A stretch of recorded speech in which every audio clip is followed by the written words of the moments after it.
Hi, it's Kevin Yates here, and today I want to talk a little bit about how to properly perform a squat. The squat has gotten a notorious reputation over the years for being an exercise that causes bad knees, people get low back pain from it, and a lot of people complaining about that these are problems and reasons why that they can't do a squat. But the issue is that the squat still remains one of the most effective exercises, not just for the lower body, but the total body. And the reason that is because a squat, it burns a lot of calories because it uses a lot of muscles in your body versus the typical machines that isolate one particular muscle group, like the leg extensions that you do seated, the hamstring curls, the calf raises. So the thing with the squat and variations of squats are that they are total body exercises. They use a lot of muscles in one movement, and they burn a lot of calories. So the squat is still one of the most effective exercises you can do. And also, outside of the gym, there's so many movements that we use every day around the house, right? Loading, picking up bags, laundry baskets, going up and down stairs. There's always versions of squatting that we need to be able to do to maintain our bodies functioning at their best. So I want to talk a little bit how to perform a squat. And the reason I want to do this is because in my history, my own personal history working with hundreds of clients over the years, I've had extensive background in the physical therapy field. And I've worked with a lot of post-rehab patients, a lot of patients who came off of reconstructive knee surgeries, ACL surgeries, meniscus tears, arthroscopic surgeries, low back surgeries, and everybody in between. And the reason I bring this up is because I've never, in almost 9 years of doing this, have never not once had somebody, even with all those surgeries and people that I've dealt with, not be able to perform a squat without any pain if they knew how to do it properly. And that's the thing, is that most people, when we do a squat, we have an idea of how to perform it properly, but the thing is that we're not always using the right muscles. We're trying to get in positions and everything, but we're not always using the right muscles, and that's the big reason why so many people have trouble doing a squat. So what I want to do is go over a few things on how to perform a squat properly.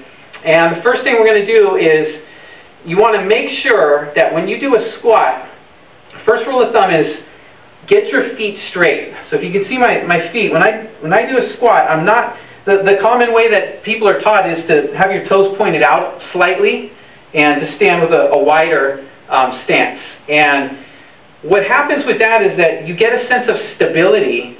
You feel really stable and balanced, but the problem is that when we do a squat, we want to be not only using the muscles in our legs, front and back, but we want to be using our hip muscles, really engaging our hip and really engaging our midsections, because these are our support systems. And these are our big power muscles that help us move through the squat. So what I want to do is you take your stance and you only put it about as wide as your shoulders, no wider, and you put your toes and heels in a straight line front and back. So no toes pointed out to the side. It's going to feel pretty crooked and pigeon-toed for most people, but trust me, this is the most effective way to get your hips involved in the movement.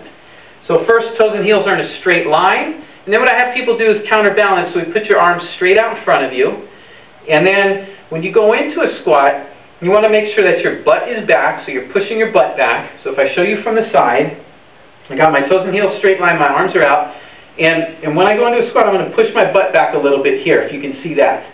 Now notice, I'm going to have a slight forward lean of my trunk, but I'm not going to lean too far forward, right? And this is another thing that most people do, that when they go down into a squat, they'll tend to want to do this and lean forward a lot.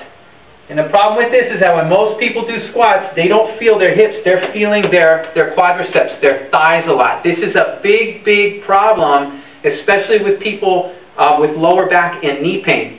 Because when your quads are taking the majority of or they're doing the movement and trying to support it, the quads aren't meant to do all of the work in a squat. They are support muscles. They're not the primary muscles. And this is the thing. Most people engage the quads as the primary muscles, and all it does is your quadriceps, basically, they attach up at the hip here, and they cause a pull forward. So a lot of times, you'll feel your weight will go forward, you'll have to lean forward to balance, You'll feel those quads working, and that only increases compression at the knee. So this is a big thing why people get knee pain doing squats. Also, when your trunk is leaning too far forward, most people, what'll happen is when they're coming up, they're pulling their trunk like this, having to lift it because their hips aren't extending to push them up. They're not coming up under them. So they're really using their low back extensors and overusing their low back in a squat. So what we're going to do is make sure that when you go into a squat, your butt's back, your weight's back on your heels, but your trunk here isn't going to lean any farther forward than it is right here. So when you go into a squat, it's coming right down, and you'll see now how I'm up tall, I'm not here, I'm right up here. Now what starts to happen is I can feel my midsection engage, I can feel my glutes lock in, and they're like a chair here. They hold, and then these guys work to extend your hips as you come up. And this guy through here is your support system, right? So those are two big keys on doing a squat properly. And once you learn how to master this and use the right muscles, you'll be able to perform squats more effectively.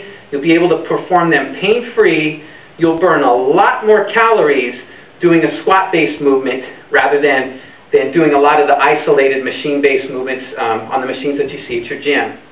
All right, so give it a shot, and hopefully this helps you out, and I'd love to hear your feedback. All right, thank you.